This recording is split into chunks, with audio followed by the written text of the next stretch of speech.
ಅವ್ರದ್ದೇನದ निष्कर्ष निचोड. जर कदाचित ಈಗ ಭಟ್ಟನ ಮತ ಏನು ಒಪ್ಪೆನ ಅನುಮಿತಿ ಜ್ಞಾನ ಅಂದರೆ ಅದು ಅನುಸಾರವಾಗಿಯೇ ಜ್ಞಾನಧಾರಕ ಸಾಮಗ್ರಿ ಅಂದರೆ ಅನುಮಾನವೇ ಇರುತ್ತದೆ. ಜ್ಞಾನಧಾರಕ ಸಾಮಗ್ರಿ ಅಂದ್ರೆ ಅನುಮಾನವೇ ಇರುತ್ತದೆ. ಈ ಅನುಮಾನದಿಂದ ಅನುಮಾನತೆ ನಿಮಗೆ ಯಾವ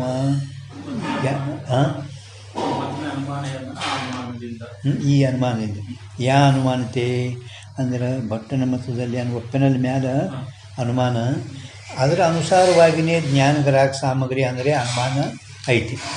ಜ್ಞಾನಗ್ರಾಹಕ ಸಾಮಗ್ರಿ ಅಂದ್ರೆ ಅನುಮಾನ ಐತಿ. ಈ ಅನುಮಾನತೆ ಘಟಾದಿ ಕನಿಕೆ ಪ್ರಮತ್ವಕಾವಿ ಜ್ಞಾನ ಓವೇ ಹಿಂಗೆ ಒಪ್ಪೆನು ಜ್ಞಾನಗ್ರಾಹಕ ಸಾಮಗ್ರಿ ಅಂದರೆ ಅನುಮಾನ. ಆ ಅನುಮಾನದಿಂದಲೇ ಘಟಾದಿಗಳ ಜ್ಞಾನದ ಪ್ರಮತ್ವದೂ ಕೂಡ ಜ್ಞಾನ ಆಗುತ್ತದೆ ಅಂತ ಹಿಂಗೆ ಒಪ್ಪೆನ ಇಲ್ಲಿ ತನಕ ಗೊತ್ತಾಯ್ತಲ್ಲ, ಅಲ್ಲಿಗೆ ಜ್ಞಾನ ಹೊಂದಿದ್ದು ಆಯ್ತದೆ. ಮಾನ್ಯ ಯಾತೆ ज्ञान की अनुमिति हुए पीछे प्रमत्व का संदेह भट मत में नहीं हुआ चाहिए. ಆದ್ದರಿಂದ ಘಟಜ್ಞಾನ ಪ್ರಮತ್ವದು ಕೂಡ ಜ್ಞಾನ ಆಗ್ತದೆ. ಅಂದಮೇಲೆ ಆ ಜ್ಞಾನ ಅನುಮಿತಿ ಆಗಿದ ನಂತರ ಪ್ರಮತ್ವ ಸಂಶಯ ಭಟ್ಟ ಮತದಲ್ಲಿ ಆಗಬಾರ್ದಾಗಿತ್ತು. ಅನುಮಿತಿ ಅಂತ ಹೇಳ್ತೀವಿ, ಮತ್ತು ಅನುಮಿತಿ ಅಂದ್ರೆ ಜ್ಞಾನ ಆದ ಕೂಡಲೇ ಅನುಮಿತಿ ಆದ ಪೀಚೆ ನಂತರ ಪ್ರಮತ್ವದ ಸಂಶಯ ಭಟ್ಟ ಮತದಲ್ಲಿ ಆಗಬಾರ್ದಾಗಿತ್ತು. ಯಾಕೆ? वस्तुतः ज्ञान के सकल ज्ञानते प्रमत्व का निश्चय होवे नहीं. ವಾಸ್ತವಿಕ ನೋಡಿದ್ರೆ ಎಲ್ಲ ಜ್ಞಾನಗಳಿಂದ ಪ್ರಮತ್ವದ ನಿಶ್ಚಯ ಆಗುವುದೇ ಇಲ್ಲ. ಎಲ್ಲ ಜ್ಞಾನಗಳಿಂದ ವಸ್ತುತಃ ನೋಡಬೇಕಾಗಿದ್ರೆ, ವಸ್ತುತಃ ಖರೆ ನೋಡಿದ್ರೆ ಎಲ್ಲ ಜ್ಞಾನಗಳಿಂದ ಪ್ರಮತ್ವದ ನಿಶ್ಚಯ ಆಗುವುದೇ ಇಲ್ಲ. ಮತ್ತೇನು? सफल प्रवृत्ति हुए पीछे ही ज्ञान के प्रमत्व का निश्चय हो गई. ये नैयायिक वैशेषिक का मत है, ಯಾಕೂ ಪರತಃ ಪ್ರಾಮಾಣ್ಯವಾದ ಕಹೇವಿ. ಎಲ್ಲ ಜ್ಞಾನದಿಂದ ಪ್ರಮತ್ವದ ನಿಶ್ಚಯ ಆಗುವುದೇ ಇಲ್ಲ. ಮತ್ತು ಹೆಂಗಾಗ್ತದೆ? ಸಫಲ ಪ್ರವೃತ್ತಿ ಆಗಿದ ನಂತರನೇ ಜ್ಞಾನದ ಪ್ರಮತ್ವ ನಿಶ್ಚಯ ಆಗ್ತದೆ. ಕೇವಲ ಜ್ಞಾನದಿಂದ ಪ್ರಮತ್ವ ನಿಶ್ಚಯ ಆಗಲ್ಲ, ಕಿಂತು ಜ್ಞಾನ ಆಗಿ ಅವನು ಸಫಲ ಪ್ರವೃತ್ತಿ ಆಯಿತಪ್ಪ ಅಂದ್ರೇ ಅಲ್ಲಿ ಪ್ರಮತ್ವ ನಿಶ್ಚಯ ಆಗುತ್ತದೆ. ಇದು ನ್ಯಾಯ ವೈಶೇಷಿಕರದ ಪರತಃ ಪ್ರಾಮಾಣ್ಯವಾದ ಅಂತ ಹೇಳ್ಕೊಂಡು ಬಂದ ತಿಳ್ಕತಲ್ಲಿ ಇದು. ಹಾಂ, ಜ್ಞಾನ ಕಿ ಉತ್ಪತ್ತಿ ಕಿ ಸಾಮಗ್ರಿತೆ ಪ್ರಮತ್ವ ಕಿ ಉತ್ಪತ್ತಿ ಹೋಗೇ ನಹಿ ಅಂತ ಎಂದು ಹೇಳೇನು. ಜ್ಞಾನಗ್ರಾಹಕ ಸಾಮಗ್ರಿಯಿಂದ ಪ್ರಮತ್ವ ಉತ್ಪತ್ತಿ ಆಗುವುದಿಲ್ಲ. ಮತ್ತು ಅದರಿಂದ ಅಧಿಕ ಸಾಮಗ್ರಿತೆ ಪ್ರಮತ್ವ ಕಿ ಉತ್ಪತ್ತಿ ಹೋಗೇ. और अधिक सामग्री थे प्रमत्व ಅಲ್ಲಿ ಉತ್ಪತ್ತಿ ಹೋವೆ ಅಂದ್ರೆ ಅಲ್ರಿ ಏನು ಸುಧಾರ ಜ್ಞಾನ ಭೀ ಹೋವೆ. ಪ್ರಮತ್ವಕ್ಕೆ ಉತ್ಪತ್ತಿ ಆಯ್ತು ನೋಡ್ರಿ. ಹಾಂ, ಪ್ರಮತ್ವಕ್ಕೆ ಉತ್ಪತ್ತಿ ಹೋವೆ. ಅಧಿಕ ಸಾಮಗ್ರಿ थे प्रमत्व की ಅಥವಾ प्रमत्व का ज्ञान भी होवे. प्रमत्व का ज्ञान भी होवे. ಆ ಉತ್ಪತ್ತಿ ಅಷ್ಟು ಕಾಟೆ ಹೊಡೆಯುದು. ಹಾಂ, ಜ್ಞಾನ ಭೀ ಜ್ಞಾನ ಉತ್ಪತ್ತಿ ಹೇಳೇನು.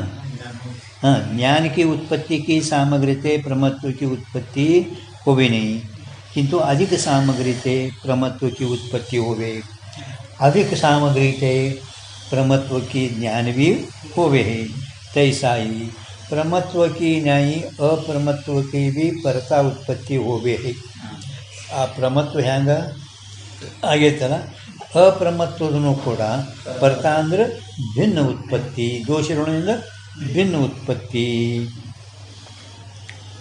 ಪರತಃ ಜ್ಞಾನ ಹೋವೆ ಹೈ, ಪರತಃ ಜ್ಞಾನ ಆಗುತ್ತದೆ.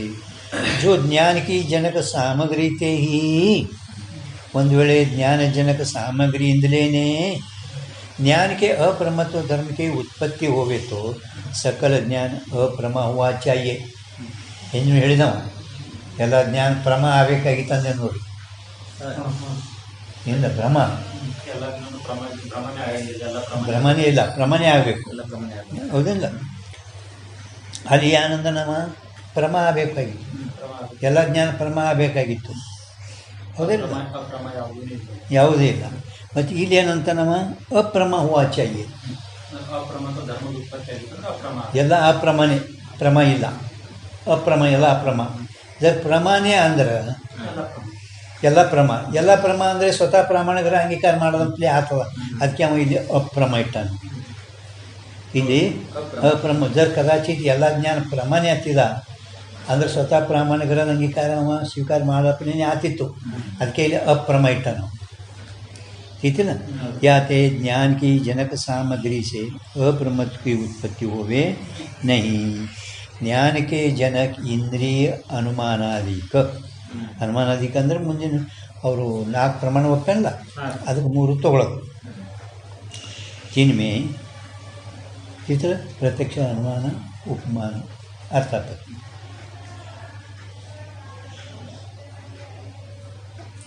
उपमान जिनमें जब दोष का सहकार होवे तभी अप्रमत्व से ज्ञान की उत्पत्ति होवे. ಅದರಲ್ಲಿ ಯಾವ ಕಾಲದಲ್ಲಿ ದೋಷದ ಸಹಕಾರ ಇರೋದು ಅಂದರೆ ಸಹಕೃತಿ ಇರೋದು ಆವಾಗಲೇ ಅಪ್ರಮತ್ವ ಸಹ ಜ್ಞಾನ ಉತ್ಪತ್ತಿ ಆಗುತ್ತದೆ. ಐಸೆ ದೋಷ ನಾನಾ ವಿಧತೆ. ಈಗ ದೋಷ ಎಷ್ಟದವ ಅದು ಕೆಳಗೆ ಹೇಳ್ತಾ ಇದ್ದಾನೆ. ಎಷ್ಟು ದೋಷವ ಅದು ಈಗ ಹೇಳ್ತಾ ಇದ್ದಾನೆ. ಅಂದರೆ ದೋಷ ಈಗ ನಾವು ಒಟ್ಟು ನಿರುಪಾಧಿಕ ಅಧ್ಯಾಸ, ಒಂದು ಸೋಪಾಧಿಕ ಅಧ್ಯಾಸ. ನಿರುಪಾಧಿಕ ಅಧ್ಯಾಸ, ಒಂದು ಸೋಪಾಧಿಕ. ನಿರುಪಾಧಿಕ ಅಧ್ಯಾಸದಲ್ಲಿ ರಜ್ಜು ಸರ್ಪ, ಶುಕ್ತಿ ರಜತ. ಸೋಪಾಧಿಕ ಅಧ್ಯಾಸದಲ್ಲಿ ನಾವು ಮೃಗಜಲ, ಶಂಖಪೀತ ಇವೆಲ್ಲ ಸೋಪಾಧಿಕ ಅಧ್ಯಾಸ ಅಂತ ಗೊತ್ತೈತ್ರಿ. ಅಧಿಷ್ಠಾನ ಜ್ಞಾನ ಆಗಿದ್ರೂ ಕೂಡ ಎಲ್ಲಿ ಪ್ರವೃತ್ತಿ ತೋರ್ತದೆ, ಅದು ಸೋಪಾಧಿಕ. ಅಧಿಷ್ಠಾನ ಜ್ಞಾನ ಆಗಿದ್ರು ಕೂಡ ಅಧ್ಯಾಸದ ನಿವೃತ್ತಿನೇ ಆಗ್ತದೆ, ತೋರೋದೇ ಇಲ್ಲ. ಅದಕ್ಕೆ ನಿರುಪಾಧಿಕ ಅಧ್ಯಾಸ ಅಂದ್ರಿ. ಅದ್ರ ಸಲುವಾಗಿ ಕೆಲವು ಸಾದೃಶ ದೋಷ, ಕೆಲವು ಸಾದೃಶ ಇಲ್ಲದೆ ದೋಷ, ಹಿಂಗೆ ಫರಕ ಅದು. ಇದು 7ನೇ ಪ್ರಕಾರದ ಶುರುವಾತಿಗೆ ಹೋಯ್ತೇನೆ ಅದೆಲ್ಲ. ಅಂದರೆ ಸಂಪೂರ್ಣ ಎಲ್ಲ ಯಾವ್ಯಾವ ದೋಷ ಕೊಟ್ಟರ ಬಿಂಬಿಸ್ಕೊಳ್ಪಟ್ಟನ. ಪ್ರತ್ಯಕ್ಷ ಬ್ರಹ್ಮ ಹೋವೆ ತಹಾತೋ ಪ್ರತ್ಯಕ್ಷ ಬ್ರಹ್ಮ ಏನು ಆಗ್ತದ ಅಲ್ಲೇನು ನೇತ್ರಾದಿಗತ ಪ್ರಮಾಣ ದೋಷಕಿ ನ್ಯಾಯಿ.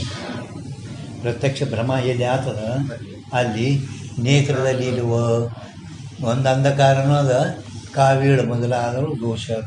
ನೇತ್ರದಲ್ಲಿ ತಿರುಪಾಭಗಣೆ, ಕಾವೀಳು ದೋಷ. ಸಕ್ರಿಯಲ್ಲಿ ಇದು ಹಳದಿ ಶಂಖಪೀತ ಏನೇನದಲ್ಲ ಪ್ರಮಾಣ ದೋಷ. ವಾಸ್ತವಿಕ ಶಂಕ ಪೀತಿಲ್ಲ ಕಿಂತು ಅವನಿಗೆ ಕಾಮಿ ಹಳದಿ. ಅದ್ರ ಸಲುವಾಗಿ ಅದಕ್ಕೆ ಪ್ರಮಾಣ ದೋಷ. ಅಂದರೆ ಪ್ರತ್ಯಕ್ಷ ಭ್ರಮ ಎಲ್ಲಿ ಇರುವುದು, ಯಾವ ರೀತಿ ನೇತ್ರಾದಿಗತಂದ್ರೆ ನೇತ್ರದಲ್ಲಿ ಇದ್ದಂಥ ಪ್ರಮಾಣ ದೋಷದಂತೆ. ನ್ಯಾಯಿ ವಿಷಯಗತ ಸಾದೃಶ ದೋಷ ಭೀ ಹೇತು ಹೈ. ವಿಷಯದಲ್ಲಿರುವ ಸಾದೃಶ ದೋಷನೂ ಕೂಡ ಸಾದೃಶ ಕಾರಣ ಇರುತ್ತದೆ. ಸಾದೃಶ ದೋಷಿಗೆ ಹಂಗೆ ಶುಕ್ತಿಯಲ್ಲಿ ರಜತ ಸಾದೃಶ ದೋಷ, ಪ್ರಮೇಯ ದೋಷ ಅದಕ್ಕೆ ಅಂತಾರೆ, ಸಾದೃಶ ದೋಷನೂ ಅದೇ ಅಂತಾರೆ. 2ನೇ ತರಂಗದೂ ಕೂಡ ಸ್ವಲ್ಪ ಹೋಗ್ಯದ. कहूँ प्रत्यक्ष ब्रह्म में विषयगत सादृश दोष का व्यभिचार भी है. ಕೆಲವೆಡೆಯಲ್ಲಿ ಪ್ರತ್ಯಕ್ಷ ಬ್ರಹ್ಮದಲ್ಲಿ ವಿಷಯದಲ್ಲಿ ಇದ್ದಂಥ ಸಾದೃಶ ದೋಷದ ವ್ಯಭಿಚಾರನೂ ಕೂಡ ಅದರ ಕಡಿಮೆ ಇರುತ್ತದೆ. ಹೆಂಗೆ ಶಂಖದಲ್ಲಿ ಪೀತ ವಿಷಯದಲ್ಲಿ ಸಾದೃಶ್ಯ ಇಲ್ಲ, 2 ವಿಷಯಕ್ಕೆ ಸಾದೃಶ್ಯ ಇಲ್ಲ, ಪ್ರಮಾಣ ದೋಷ ಇರೋದು. ಶಂಖದಲ್ಲಿ ಅಂದರೆ ಕೆಲವು ಪ್ರತ್ಯಕ್ಷ ಭ್ರಮ ಏನಾಗ್ತದೆ ಆ ಕಾಲದಾಗ ವಿಷಯಗತ ಸಾದೃಶ ದೋಷ ವಿಷಯದಲ್ಲಿರುವ ದೋಷ ಏನ್ರಿ ವಿಷಯ 2 ವಿಷಯ ಸಾದೃಶ್ಯ ಇರಬೇಕು. ಅದು ಕೆಲವೆಡೆಯಲ್ಲಿ ವಿಷಯಗತ ಪ್ರತ್ಯಕ್ಷ ಭ್ರಮ ಏನಾಗ್ತದೆ ಆ ಕಾಲದಲ್ಲಿ ವಿಷಯಗತ ಇರುವ ಸಾದೃಶ ದೋಷದು ವ್ಯಭಿಚಾರನೂ ಇರುತ್ತದೆ. ಶಂಖಪೀತ ಅಥವಾ ಶೀತಾಮೆ ಕಟು, ಶೀತಾಮೆ ಕಟುತ. ಶೀತ ಅಂದರೆ ಏನು? ಹಾಂ, ಯಾರು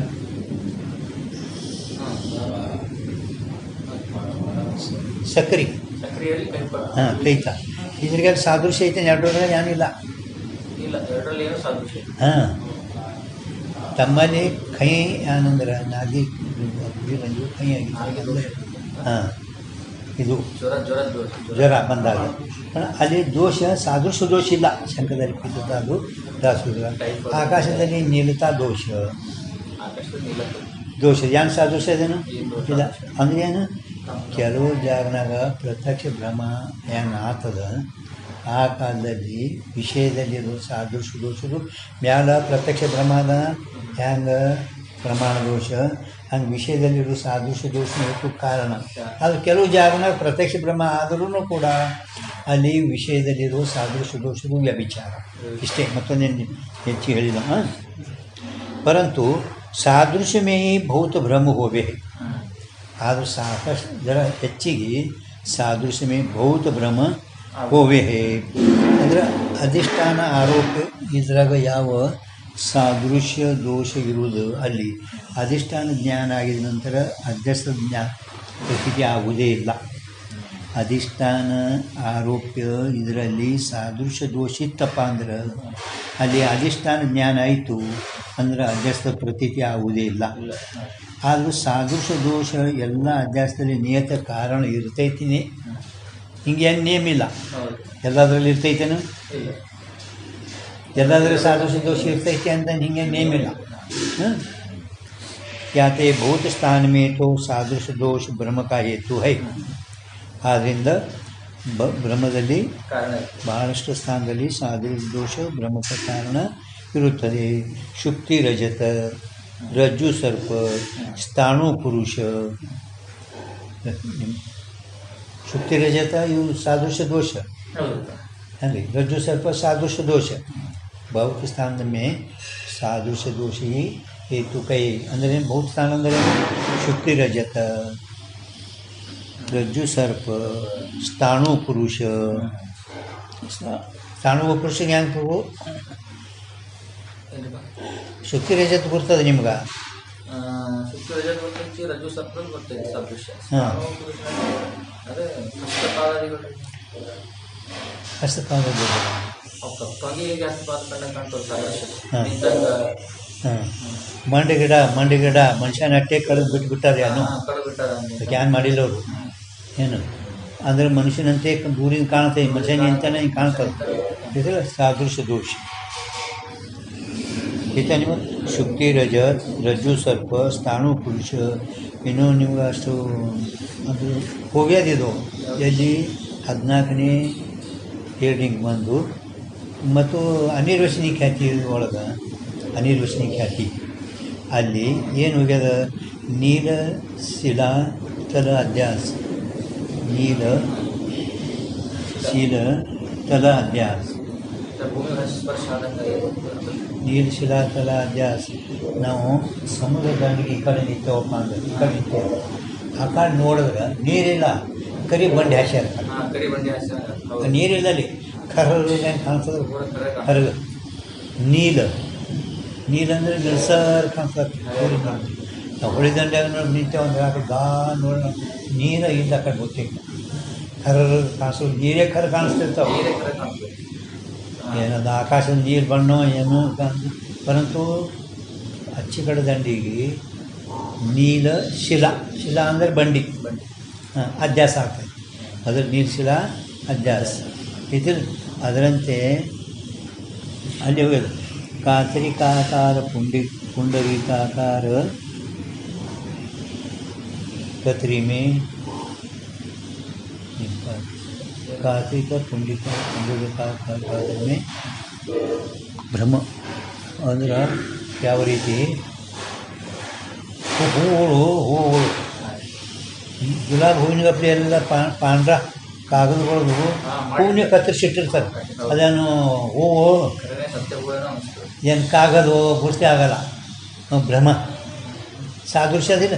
ಅದಕ್ಕೆ ಹೂವಿನ ಒಂದು ಇಂಥ ಇಟ್ಟಿರ್ತಾರೆ ಡೆಕೋರೇಷನ್ದಾಗ. ಪಾಂಡ್ರ ಕಮ್ಮಳು ಏನು ಇದು ಕಾಗದ ಪಾಂಡ್ರ ಕಮ್ಮಳು ಗುರ್ತಾಗಲ್ಲ ಅಂದರೆ ಸಾದೃಶ್ಯ ದೋಷ. ತಿಳಿತ कापसामध्ये गुंजपुंज भ्रम का हेतु तिथं जहाँ विसादृश्य में भ्रम अनुभव सिद्ध होवे विसादृश्य ಅಂದರೆ ಶಂಕ ಪೀತದಲ್ಲಿ ಏನು ಸಾದೃಶ್ಯ ದೋಷ ಇಲ್ಲ ನೋಡಿ ಶಂಕಕ್ಕೂ ಪೀತಕ್ಕೆ ಏನು ಸಾದೃಶ್ಯ ಅದೇನು ಸಕ್ರಿಗೆ ಕೈಗೆ ಸಾದೃಶ್ಯ ಅದೇನು विसादृश्य में ब्रह्म अनुभव सिद्ध होवे तहाँ सादृश्य दोष ब्रह्म का कारण नहीं सादृश्य दोष ಅಲ್ಲಿ ब्रह्म का कारण ಇಲ್ಲ एक रूप से दोष हेतु नहीं कहते ಒಂದೇ ರೂಪ दोष ಕಾರಣ ಇಲ್ಲ किंतु मत ಏನಂದರೆ जिसके हुआ ಅಂದರೆ ಯಾವ ದೋಷ ಆಗಿದ ನಂತರ ಎಲ್ಲಕ ಒಂದೇ ದೋಷ ಏಕರೂಪದಿಂದ ಇಲ್ಲ किंतु ನಿಮಗೆ ಈಗ ಸದ್ಯ ವಿದ್ಯಮಾನ ಯಾವ ದೋಷ ಏನ್ರಿ ಇದು ನಿಮಗೆ ಜಿಸ್ಕೆ ಅಂದರೆ ಜಿಸ್ ದೋಷಕ್ಕೆ ಹುಯ ನೀವು ನೋಡೋ ಕಾಲದಾಗ ಯಾವ ದೋಷ ವಿದ್ಯಮಾನದಲ್ಲಿ ಇರುವುದು ನಿಮಗೇನು ಭ್ರಮ ಆಗಿರ್ತಲ್ಲ ಆ ಕಾಲದಾಗ ನೀವು ನೋಡೋ ಕಾಲದಾಗ ನಿಮ್ಗೆ ಯಾವ ದೋಷದಿಂದ ಭ್ರಮ ಆಗಿರೋದು ಆ ಕಾಲದಲ್ಲಿ ಹಿಂಗೆ ಅರ್ಥ ಮಾಡ್ಕೊಳ್ತಾರೆ ಜೋ ಭ್ರಮ ಹೋವೆ किस दोष को किस भ्रम की कारणता है ಅಂದರೆ ಯಾವ ಕಾಲದಲ್ಲಿ ನೀವು ನೋಡೋ ಕಾಲದಲ್ಲಿ ಅಂದರೆ ಸಾದೃಶ್ಯ ದೋಷ ಸುಕ್ತಿಯಲ್ಲಿ ಬೆಳೆ ಅಭ್ಯಾಸ ಆಗಿರೋದು ಅಲ್ಲಿ ಚಾಕ್ ಚಕ್ಕಿ ಎರಡು ಕಿರಣದ ಇದು ಸಾದೃಶ್ಯ ದೋಷ ಕಾರಣ ಅಂತ ನೀವು ತಿಳ್ಕೊಳ್ಳೋದು एक रूप से नहीं किंतु जिस दोष के होया जो भ्रम होवे सादृश्य दोष हुआ जो भ्रम रजत भ्रम होवे किस दोष को ಅಂದರೆ सादृश्य दोष को किस भ्रम की रजत भ्रम की कारणता है इतना ये नियम है तिथे ಇದು सादृश्य दोष विसादृश्य दोष ಈಗ ಪರೋಕ್ಷ ಜ್ಞಾನ में सादृश्य की अपेक्षा नहीं अनुभव सिद्ध है ಪರೋಕ್ಷ ಜ್ಞಾನ ಏನಾಗ್ತದೆ ನಮಗೆ ಪರೋಕ್ಷ ಭ್ರಮ ಅಥವಾ ಪರೋಕ್ಷ ಜ್ಞಾನದಲ್ಲಿ ಸೊ ನೀವು ಹಿಂದೆ ಹೋಗ್ಯದ ಧೂಳಿಪಟದ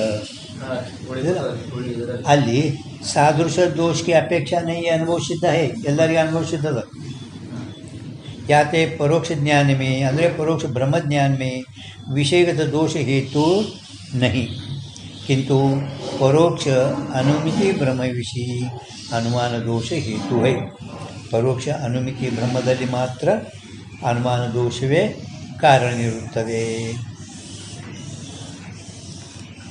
ಯಾಕಂದರೆ ಜ್ಞಾನ ವಿಷಯ ಎರಡೂ ಇಲ್ಲ ಅನುಮಾನದಲ್ಲಿ ಜ್ಞಾನ ವಿಷಯ ಯಾವುದು ಬಗ್ಗೆನೂ ಇಲ್ಲ ಅವಾಗ ಜ್ಞಾನವೂ ಇಲ್ಲ ಈ ಪ್ರತ್ಯಕ್ಷ ಜ್ಞಾನ ಬೇಕಲ್ಲ ಅನುಮಾನದಲ್ಲಿ ಬಗ್ಗೆನೂ ಇಲ್ಲ ಜ್ಞಾನವೂ ಇಲ್ಲ दोष हेतु है व्याप्य हेतु का ज्ञान व्याप्य हेतु का ज्ञान अनुमान है व्याप्य हेतु का ज्ञानी अनुमान हेतु में ಗೊತ್ತಾಯ್ತಿಲ್ಲ ವ್ಯಾಪ್ಯ ಹೇತು का ज्ञान ಅಂದರೆ अनुमान ಅದು ಅನುಮಾನದಿಂದ ಇದು ಮುಖ್ಯನು हेतु दृष्टांत में जो अनुमान सिद्ध ಆಗ್ತದೆ ನಿಯಮ ನೋಡಿ हेतु ಬೇಕು ಅನುಮಾನ ಸಿದ್ಧ ಆಗಬೇಕಾಗಿದ್ರೆ ಬರೀ ನೀವು ಪಕ್ಷ ಸಾಧ್ಯ ಹೇಳಿದಿಲ್ಲ ಹೇತು ಮತ್ತು ದೃಷ್ಟಾಂತ ಇವಕ್ಕೆ ಮೇಲೆ ಅನುಮಾನ ಸಿದ್ಧ ಆಗ್ತದೆ ಏನಂದ್ರೆ ಹಾಂ ಅದಕ್ಕೆ हेतु व्याप्य हेतु के ज्ञान अनुमान है हेतु में व्यभिचारादि दोष होवे न्याय ग्रंथ में प्रसिद्ध है हेतुविನಲ್ಲಿ व्यभिचारादि दोष न्याय ग्रंथ में प्रसिद्ध है ಅಂದರೆ ನ್ಯಾಯಿಕರ ಮತದಲ್ಲಿ ಹೇತುವಿನಲ್ಲಿ ವ್ಯಭಿಚಾರಾದಿಗಳ ದೋಷ ಇರ್ತಾವೆ ಅದು ನ್ಯಾಯ ಗ್ರಂಥದಲ್ಲಿ ಪ್ರಸಿದ್ಧದ ವೇದಾಂತ ಗ್ರಂಥದಲ್ಲೆಲ್ಲ ನ್ಯಾಯ ಗ್ರಂಥದಲ್ಲಿ ಪ್ರಸಿದ್ಧದ ಅದುವೇ ಅನುಮಿತಿ ಭ್ರಮಕ್ಕೆ ಕಾರಣ ಇರುತ್ತದೆ ಅವರು ಅನುಮಿತಿ ಭ್ರಮಕ್ಕೆ ಕಾರಣ ಅಂದರೆ ಹೇತುವಿನಲ್ಲಿ ವ್ಯಭಿಚಾರಾದಿ ದೋಷ ಇರುತ್ತದೆ ಅದೇ ನ್ಯಾಯ ಗ್ರಂಥದಲ್ಲಿ ಪ್ರಸಿದ್ಧ ಅದೇ ಅನುಮಿತಿ ಭ್ರಮಕ್ಕೆ ಕಾರಣ ಇರುತ್ತದೆ हेतु में व्यभिचारादिक दोष होवे सो न्याय ग्रंथ में प्रसिद्ध है दोष होवे ज्ञान बराबर ಹೋವೆ ಸೋ ನ್ಯಾಯಗ್ರಂಥನವೇ ಪ್ರಸಿದ್ಧ ಆಯ್ತು. ಅದು ನಾವು ಬರ್ದಿನ ಅಲ್ಲಿಲ್ಲಲ್ಲಿ ಮರಾಠಿ ಸೋಯ ಅನುಮತಿ ಬ್ರಹ್ಮಕ ಏತು ಅದೇ ಅನುಮತಿ ಬ್ರಹ್ಮಕ ಕಾರಣ ಅದ ಅಂತ ಹೇಳ್ತಾರೆ. ಅನುಮಾನ ಪ್ರಮಾಣ ಗೊತ್ತಾಯ್ತು ಇಲ್ಲ ಗೊತ್ತಾಯ್ತಲ್ಲ. ಈಗ ಅಂದರೆ ಅನುಮಾನ ಪ್ರಮಾಣದಾಗ ಅವರು ಅನುಮತಿ ಇದ್ದಾಗ ಇದು ವ್ಯಭಿಚಾರದ ದೋಷ ಪ್ರಸಿದ್ಧ, ಅದುವೇ ಅನುಮಿತಿ ಬ್ರಹ್ಮಕ್ಕೆ ಕಾರಣ ಇರುತ್ತದೆ. ಈಗ ಶಾಬ್ದ ಬ್ರಹ್ಮ ಹೋವೆ ತಾ ಶ್ರೋತಾ ಮೇ ವಾಕ್ಯ ತಾತ್ಪರ್ಯ ಕಾ ಅವಧಾರಣ ದೋಷ ಹೇ. ಶಬ್ದದಲ್ಲಿ ಭ್ರಮ ಆಗ್ಲಿಕ್ಕೆ 3 ಕಾರಣ ಅಂತ ಹೇಳಿದ್ರು. ಶಬ್ದದಲ್ಲಿ ಭ್ರಮ ಶಬ್ದ ಉತ್ಪತ್ತಿಗೆ ಕಾರಣ 3 ಯಾವ ಪ್ರಭು? ಶಬ್ದ ಉತ್ಪತ್ತಿಗಾಗಲಿಕ್ಕೆ ಸಂಯೋಗ ವಿಯೋಗ ಶಬ್ದದಿಂದ ಶಬ್ದ ಉತ್ಪತ್ತಿ. ಹಾಂ ಶಬ್ದ ಉತ್ಪತ್ತಿ ಸಂಯೋಗ. ನಾವು ಯಾನರೇ ಹಾಂ ಅರಿಬೇಕು ಅದಕ್ಕೆ ಹಚ್ತಾರೆ ನೋಡ್ತಾರ. ಬಾಂಬು ಅಂದ್ರೆ ಬಾಂಬು ಕಟ್ಟಿಗೆ ಶಿವತಾರೆ ನೋಡಿ, ಅದು ವಿಯೋಗ. ಇನ್ನು ಗೋರು ಗುಮ್ಮಡಿದಾಗ ಅದು ನೀವು ಹೋಗಿರ್ಬೇಕು ಎಂದರೆ ಶಬ್ದ ಉತ್ಪತ್ತಿ. ಹಂಗೆ ಶಬ್ದದಲ್ಲಿ ಭ್ರಮ ಆಗಲಿಕ್ಕೂ 3 ಕಾರಣ.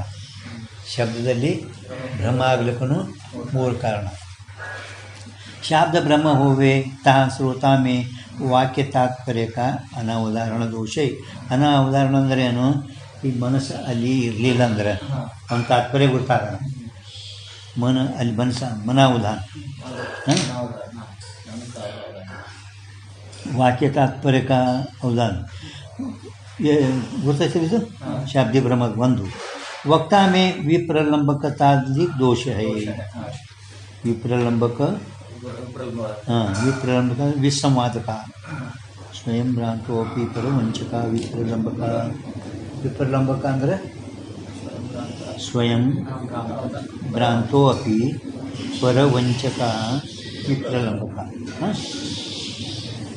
विप्रलंबकतादि दोष है. शब्द में अन्यथा ಬೋಧಕತ್ವಾದಿಕ ದೋಷ. ಶಬ್ದದಲ್ಲಿ ಅನ್ಯತಾ ಬೋಧಕತ್ವಾದಿಕ ದೋಷ ಅಂದರೆ ಏನು? ಧಾತುನ ಅನೇಕತ್ವ. ಧಾತುನ ಅನೇಕತ್ವ ಒಂದೇ ಅರ್ಥ ಒಂದೇ ಇದಕ್ಕೆ ಅನೇಕ ಅರ್ಥ ಆಗ್ತಾವೆ. ವ್ಯಾಕರಣದಲ್ಲಿ ಅದು ಗೊತ್ತಾಗ್ತದೆ.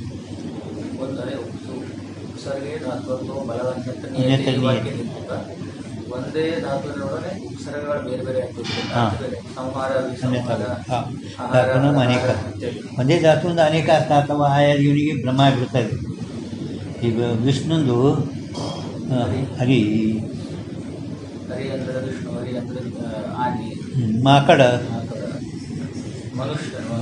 ಮನುಷ್ಯ ಮಾಕಡ ಹಿಂಗೆ 22 ಒಂದೇ ಹರಿ ಅನ್ನೋ ಶಬ್ದಕ್ಕೆ 22 ಅರ್ಥ ಅದಾವ.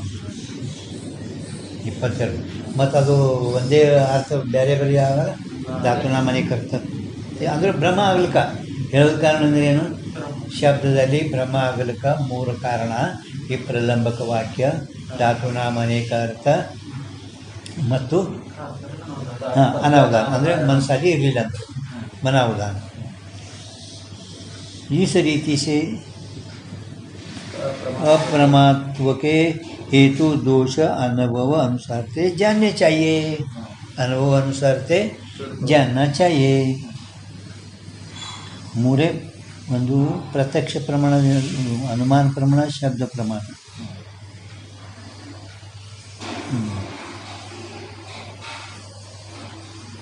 ಪ್ರತ್ಯಕ್ಷ ಪ್ರಮಾಣ ಸಾದೃಶ್ಯ ಅನುಮಾನ ಹೇತು ವ್ಯಭಿಚಾರ. ಶಬ್ದದಲ್ಲಿ 3 ಭ್ರಮ ಅಂದರೆ ಎಲ್ಲರೂ 4 ಪ್ರಮಾಣ 5 ಪ್ರಮಾಣ ಹಿಂಗೆ ಗೊತ್ತಾರಲ್ಲ. 3 ಪ್ರಮಾಣ ಎಲ್ಲರೂ ಒಪ್ಪ್ಯಾರೆ, ಅದಕ್ಕೆ 3 ಕೊಟ್ರ ಅಂತ ಹಿಂಗೆ. ಹಾಂ ಅದೇ ಸಸ ಎಲ್ಲರೂ 3 ಪ್ರಮಾಣ ಪೈಲರು ಒಪ್ಪ್ಯಾರೆ. ಅನುಮಾನ, ಶಬ್ದ ಮತ್ತು ಪ್ರತ್ಯಕ್ಷ, ಅದಕ್ಕೆ 3 ದೃಷ್ಟಾಂತ ಕೊಟ್ರ ಅಂತ ಹಿಂಗೆ. ಈಗ ಇವರೇನೇನು ಹಿಂದೆ ನಿಷ್ಕರ್ಷ ಒಳಗೆ ಪ್ರಮತ್ವ ಉತ್ಪತ್ತಿ ಹೇಳಿದ್ರು ನೋಡಿ ಹಿಂದೆ. अधिक सामर्थ्य प्रमत्व की उत्पत्ति होवे, अधिक सामर्थ्य प्रमत्व की ज्ञान की भी ಉತ್ಪತ್ತಿ ಹೋವೆ ಹೇಳೋರಿಲ್ಲ. ಅದರದ ಬಗ್ಗೆ ಯಾವ ಪ್ರಸಂಗಮೇ ಈಗ ಹೇಳುವ ಪ್ರಸಂಗದಲ್ಲಿ ಪ್ರಮತ್ವಕ್ಕೆ ಉತ್ಪತ್ತಿ ಅಪ್ರಮತ್ವಕ್ಕೆ ಉತ್ಪತ್ತಿ ಕಹಿ ಹೇಳಿದ್ರಿ. ಸೊ ಯದ್ಯಪಿ ವಿರುದ್ಧ ಪ್ರತೀತ ಹೋವೇ ವಿರುದ್ಧ ತೋರುತ್ತದೆ. ಅಂದರೆ ಇದು ಈ ಹೇಳೋದು ನೀವು ವಿರುದ್ಧ ಆಗ್ತಲ್ಲ. ಪ್ರಮತ್ವದ ಉತ್ಪತ್ತಿ ಅದರಂತೆ ಅಪ್ರಮತ್ವದೂ ಕೂಡ ಉತ್ಪತ್ತಿ ಹೇಳಿರಿ. ಅದು ಎಲ್ಲರಿಗೂ ವಿರುದ್ಧ ತೋರುತ್ತದೆ. ಕಾಯತೆ ಭೂತ ಭವಿಷ್ಯತ ವರ್ತಮಾನ ಸಕಲ प्रमा में प्रमत्व धर्म एक ही है. ಪ್ರಮತ್ವ ಧರ್ಮ ಏನೈತಲ್ಲ, ಭೂತದಲ್ಲಿ ಆಗಲಿ ವರ್ತಮಾನದಲ್ಲಿ ಆಗಲಿ ಭವಿಷ್ಯದಲ್ಲಿ ಎಲ್ಲ ಪ್ರಮಾದಲ್ಲಿ ಪ್ರಮತ್ವ ಧರ್ಮದು ಒಂದೇ ಇರುತ್ತದೆ. ತೈಸೆ ಸಕಲ ಅಪ್ರಮಾಮಿ ಸಕಲ ಅಂದ್ರೇ ಮತ್ತು ಅದೇ ತಗೋಬೇಕು. ಭೂತ ಭವಿಷ್ಯತ ವರ್ತಮಾನ ಅಪ್ರಮಾಮೆ ಅಪ್ರಮತ್ವ ಧರ್ಮ भी एक ही है. ಅಪ್ರಮತ್ವ ಧರ್ಮನೂ ಕೂಡ ಒಂದೇ ಐತಿ.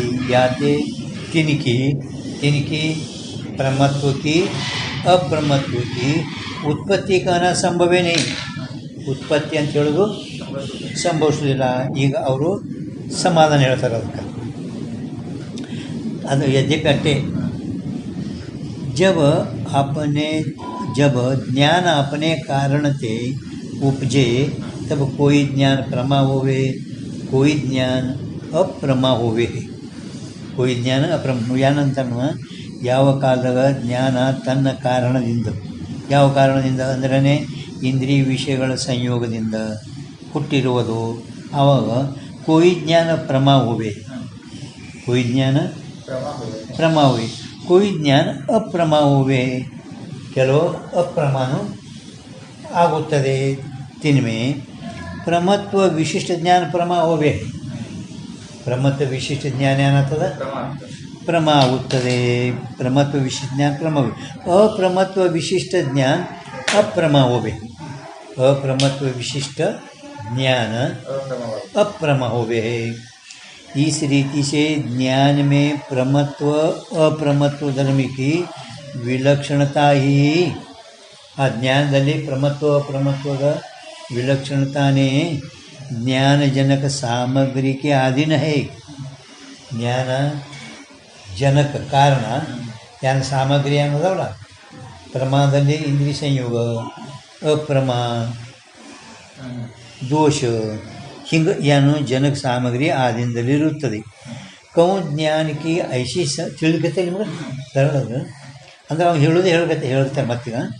कौन ज्ञान की ऐसी सामग्री है जाते दोष रहित प्रमत्व विशेष ज्ञान की उत्पत्ति होवे. कौन ऐसी सामग्री है जाते दोष सहित अप्रमत्व विशिष्ट के ज्ञान की उत्पत्ति होवे है. ऐसा मानना चाहिए. ಹಿಂಗೆ ಹೋಗಬೇಕಾಗುತ್ತದೆ. ಇದನ್ನು ಎಲ್ಲಿ ಪ್ರಮತ್ವ ಅಂದ್ರೆ ದೋಷ ರಹಿತ ಇರೋದು ಬರ್ಕೋರಿ, ಅಲ್ಲಿ ದೋಷ ರಹಿತ ಅಂತ ಪ್ರಮತ್ವಕ್ಕಿಂತ ಮೊದಲು, ಮತ್ತೊಳಗೆ ಜಾತೆ अप्रमत्वಕ್ಕಿಂತ ಮೊದಲು दोष सहित विश्व ज्ञान की उत्पत्ति होवे. ऐसा मानना चाहिए. प्रमत्व धर्म तो एक ही है. सकल प्रमा में ताका संबंध भी है. ಪ್ರಮತ್ವ ಧರ್ಮವೇನೋ ಒಂದೇ ಐತಿ, ಎಲ್ಲ ಪ್ರಮಾದದಲ್ಲಿ ಆ ಪ್ರಮತ್ವ ಸಂಬಂಧನೂ ಒಂದೇ ಐತಿ. ಪರಂತು ಪ್ರಮತ್ವ का ಸಂಬಂಧ ಸಾಮಗ್ರಿ के अधीन है.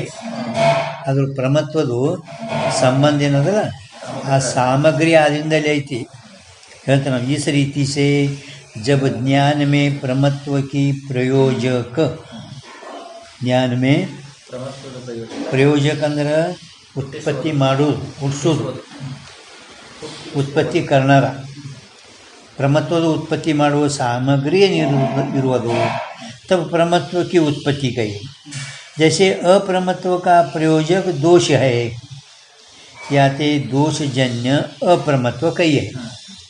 दोषजन्य अप्रमत्व ಅಂತ ಹೇಳಿರುತ್ತವೆ. दोषजन्य आ दोषजन्य कहने का दोष प्रयोजन में तात्पर्य है. ದೋಷದಿಂದ ಉತ್ಪನ್ನ ಆಯ್ತು ಅಂತ ಹೇಳೋದು ಆ ದೋಷದ ಉತ್ಪತ್ತಿ ಮಾಡುವುದರಲ್ಲೇ ತಾತ್ಪರ್ಯ ಐತಿ. ಐತಿ ನಿಮ್ಗೆ ದೋಷದ ಉತ್ಪತ್ತಿ ಮಾಡುವುದರಲ್ಲೇ ತಾತ್ಪರ್ಯ ಆಗುತ್ತೆ. ಪ್ರೋಜಮೆ ಅಂದರೆ ಉತ್ಪತ್ತಿ ಕರ್ನಾರ, ಉತ್ಪತ್ತಿ ಮಾಡೋದು. और प्रमत्व अप्रमत्व तिनके ज्ञान की तो मुख्य उत्पत्ति संभव है. प्रमत्व अप्रमत्व ज्ञान उत्पत्ति मात्र ಸಂಭವಿಸುತ್ತದೆ, ಉತ್ಪತ್ತಿ ಸಂಭವ್ಯ ಇಷ್ಟರ ಸಮಾಧಾನ. ಅವ್ರ ಮ್ಯಾಲೆ ಏನು ಈ ಪ್ರಮತ್ವ ಅಪ್ರಮತ್ವದ ಉತ್ಪತ್ತಿ ಏನು ಹೇಳಿರಿ ಅದು ಸಂಭವಿಸೋದು ವಿರುದ್ಧ ಆಗ್ತದಲ್ಲ. ಯಾಕೆ ಎಲ್ಲ ಭೂತ ಆಗಲಿ ವರ್ತಮಾನ ಭವಿಷ್ಯ ಒಂದೇ ಅದಲ್ಲ, ಮತ್ತು ಅದ್ರ ಉತ್ಪತ್ತಿ ಯಾಕೆ ಹೇಳ್ತೀರಿ ಅಂತಂದ್ರೆ ಆ ಜ್ಞಾನಕ್ಕೆ ಸಾಮಗ್ರಿ ದೋಷ ಸಹಿತ ದೋಷ ರಹಿತ ಅಂತ ಇಷ್ಟು ಅವರು ಸಮಾಧಾನ ಹೇಳಿದರು. ಈಗ ಮ್ಯಾಲ ಪ್ರಮತ್ವ ಪ್ರಮತ್ವ ತಿನ್ಕೆ ज्ञान की तो मुख्य उत्पत्ति संभव है. ज्ञान की तो मुख्य उत्पत्ति ಜ್ಞಾನದು ಮುಖ್ಯ ಉತ್ಪತ್ತಿ ತೋ ಸಂಭವ ಅಂತ ನೋಡಿ. ಅದ್ರ ಮ್ಯಾಲೆ ಯದ್ಯಪಿ ಹಾಂ ಏನು यद्यपि ज्ञान की ಅದು ಬಾಂಡ್ಬಿಡ್ರಿ ज्ञान की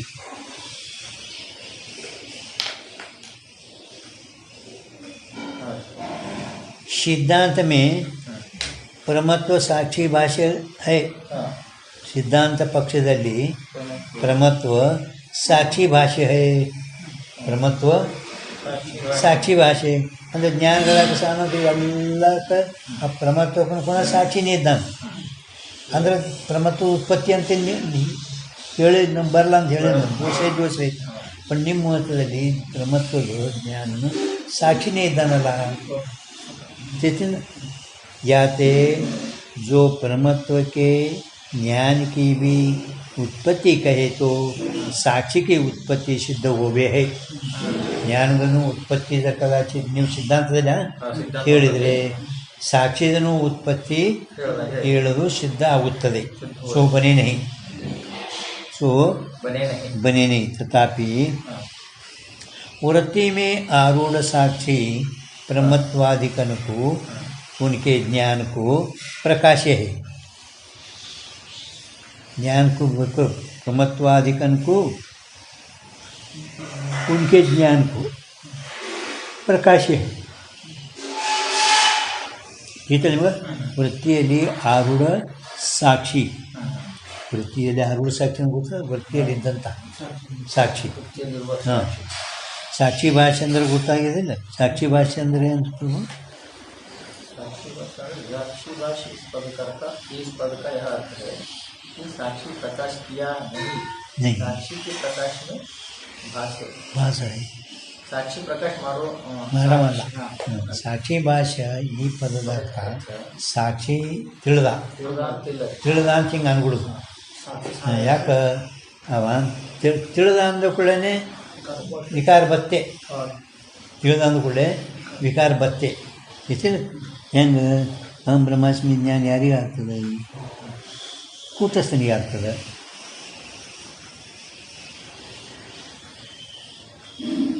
ಅಹಂ ಬ್ರಹ್ಮಾಸ್ಮಿ ಜ್ಞಾನ ಅಲ್ಲಿ ನಾಲ್ಕನೇ ತರಂಗೊಳಗೆ ಅವ ಕೇಳಿದಾಗ ಅಹಂ ಬ್ರಹ್ಮಾಸ್ಮಿ ಜ್ಞಾನ ಯಾರಿಗೆ ಆಗ್ತದೆ ರೀ ಅಂದ್ಕೊಳ್ಳಿ ಅವಂದ ಕೂಟಸ್ಥನಿಗೆ ಆಗ್ತದೆ. ಆಗ ಮತ್ತೆ ಹೇಳ್ಯಾರಲ್ಲ ಅಲ್ಲಿ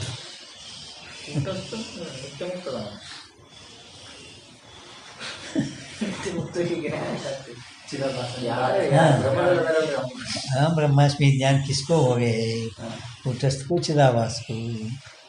कूटस्थ को कहे तो विकार होगा, कूटस्थ को कहे तो विकार होगा, चिदावास को कहे तो भ्रांति होगा. होगे दो, होने दो. ಅಂದರೆ ಹೇಳೋ ತಾತ್ಪರ್ಯ ಅಂದರು ಕೂಟಸ್ಥನಿಗೆ ಅಹಂ ಬ್ರಹ್ಮಾಸ್ಮಿ ಜ್ಞಾನ ಅಂದ್ರೆ ವಿಕಾರ ಆಗಬೇಕು. ನಾ ಬ್ರಹ್ಮ ಅಂತ ನಿಂತಿಲ್ಲ ಅಂದ್ರೆ ವಿಕಾರ ಹಂಗೆ ಇಲ್ಲಿ ಸಾಕ್ಷಿ ಅಂದ್ರೇ ಅವ ವಿಕಾರ ಆಗಬೇಕಾಗುತ್ತದೆ. ಅದಕ್ಕೆ ಸಾಕ್ಷಿ ಭಾಷಾ ಪದಾರ್ಥ ಅರ್ಥ ಸಾಕ್ಷಿ ಜಾಣಲ ಅಸ ಅರ್ಥ ಕರುಣೆ. ठीक है. ताका उत्पत्ति समझे आरूढ़ साक्षी प्रमत्वादिकन को उनके ज्ञान को प्रकाश याते वृत्ति भी ज्ञान कहिए. ಅಂದರೆ ಕೆಲವು ಜಾಗನಾಗ ವೃತ್ತಿಗೂ ಕೂಡ ಜ್ಞಾನ ಶಬ್ದ ಪ್ರಯೋಗ ಮಾಡಿದ್ದಾರೆ. ಮುಖ್ಯ ಜ್ಞಾನ ಶಬ್ದ ಚೇತನದೇ, ಚೇತನ ಅಂದರೆ ಜ್ಞಾನ. ಔಪಚಾರಿಕೆ ಯಾವ್ಯಾವ ವೃತ್ತಿ ಶೂನ್ಯಕ್ಕೆ ಜ್ಞಾನ ಶಬ್ದ ಪ್ರಯೋಗ ಮಾಡಿದ್ದಾರೆ. ತಾಕ ಉತ್ಪತ್ತಿ ಸಂಭವೇ, ಆ ವೃತ್ತಿ ಜ್ಞಾನದ ಉತ್ಪತ್ತಿ ಅಂತ ಹೇಳೋದು ಸಂಭವಿಸುತ್ತದೆ. ಯದ್ಯಪಿ ಏ ವಾರ್ತಾ ಪೂರ್ವಕಯ್ಯೆ, ಹಿಂಗೆ ನೀವು ಮೊದಲು ಹೇಳಿರಲ್ಲ, ಹಿಂದಕ್ಕೆ ಇದೇ ವಿಷಯನೇ ಹಿಂದೆ ಹೇಳಿರಿ. ಏನು ಹೇಳಿರಿ? 202ದಾಗ 207ದಾಗ 7ನೇ ಚರಣದಾಗ ಇದು 7ನೇ ಪ್ರಕಾಶ.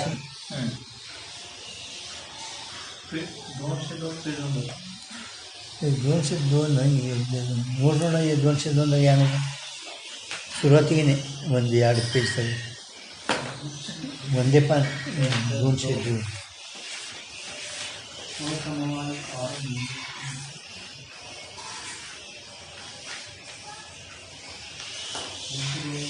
ಇಲ್ಲ.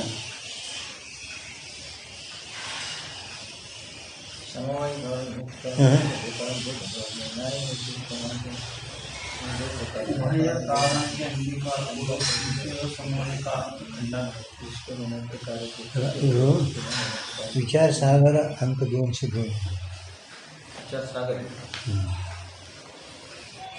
ಇಲ್ಲಿ 207.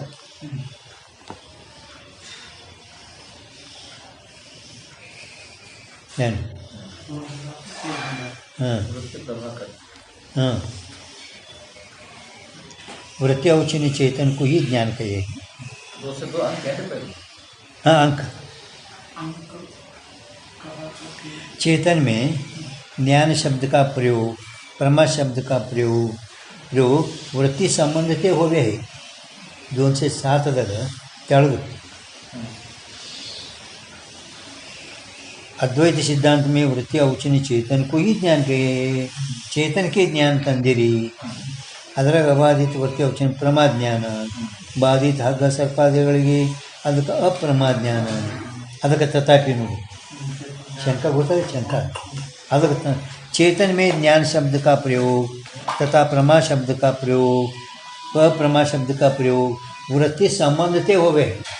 वृत्ति संबंधते होवे है.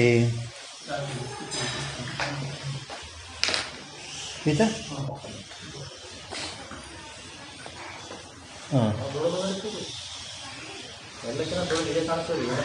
ಹಾಂ 7ನೇ ಪ್ರಕಟ ದೊಡ್ಡದಿದೆ. ಭಾಳ ಖ್ಯಾತಿಗಳು ಬಂದವಲ್ಲ. ಅದು ದೊಡ್ಡ ಅಧ್ಯಾಸನೂ ಶುರುವಾತಿ ಬುಕ್ಳಾಗ 14 ಹೆಡಿಂಗ್ ಅದಾವು. 14 ಹೆಡಿಂಗ್ ಬರೀ ಅಧ್ಯಾಸ ಅದ. ಹಾಂ, ನೀವು ಮೊದಲೆಲ್ಲ ಅಧ್ಯಾಸಗಳು ಹೇಳಿನಿ, ಅನಿರ್ವಚನ ಖ್ಯಾತಿ ಹೇಳ್ಯಾರ. ಹಾಂ, ಪೂರ್ವ ಕೈ ಅದು ಮುಂದೆ ಹೇಳಿರಲ್ಲ, ಮತ್ತು ಯಾಕೆ ಹೇಳಕತ್ತೀರಿ ಇದ್ರು ವೃತ್ತಿ ಜ್ಞಾನ ಅಂತ ಹೇಳೋದಂದ್ರೆ, ತಥಾಪಿ ಉಕ್ತ ಅರ್ಥಕ್ಕೆ ಕಥನತೆ श्रोता और अजयता को वक्ता बोल दृढ़ हो गए केಳಿ अभ्यास करत अभ्यास हाँ. शास्त्रीय अर्थ के मंद संस्कार वाले पुरुषों को बारंबार कहने के अनायास बोध हो गए. मंद अधिकारी इद्ದಂದ್ರೆ ಅವನಿಗೆ ಕೇಳಿ ಕೇಳಿ ಕೇಳಿ ಕೇಳಿ ಮತ್ತೆ ಪುನಃ ಪುನಃ ಅವನಿಗೆ ಅನಾಯಾಸ ಜ್ಞಾನ ಆಗ್ತದ. ಮತ್ತೆ ಯಾಕೆ ಕೇಳಿರಿ ಪುನರುತ್ತಿ ದೋಷ ಬರ್ತೇನಂತ ಹಿಂಗೆ ಅವನು ಗೊತ್ತಿಲ್ಲ. 9 ಸರಿ ಹೇಳ್ಯಾರ, ಒಂದೆಲ್ಲ 2 ಸರಿ. हाँ, अनायासे बोध होवे है. याते इस प्रकरण में अनेक अर्थ बारंबार कहे सो पुनरुक्ति दोष नहीं, पुनरुक्ति किंतु भूषण है. दोष नहीं किंतु भूषण है.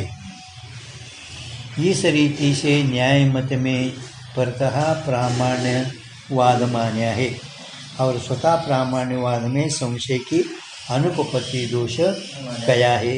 ಇಂದ ಬಾತ್ ರೀಡಿಂಗ್ ಒಳಗೆ ಸಂಶಯ ಅನುಪತ್ತಿ ದೋಷ ಹೇಳ್ಕೊಂಡು ಬಂದ ನೋಡ್ರಿ.